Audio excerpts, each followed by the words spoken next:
Lafanjirratti jiraachifta biyya salphateetti ulfaachifta saba koo boojuu ni nyaachista ani sodaadhu Lafanjirratti jiraachifta biyya salphateetti ulfaachifta baatuu koo boojuu ni nyaachista ani sodaadhu ani sodaadhu ani sodaadhu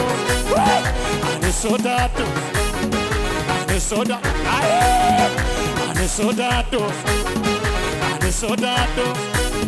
galeera karaa kee tarree namaa keessa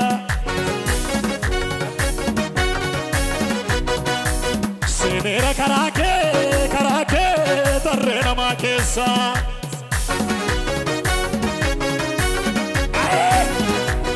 galeera karaa kee toora namaa keessa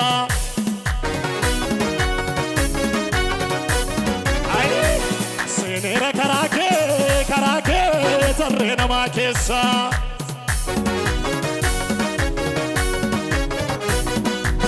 galeera karaa kee Yesuus karaa kee toora namaa keessa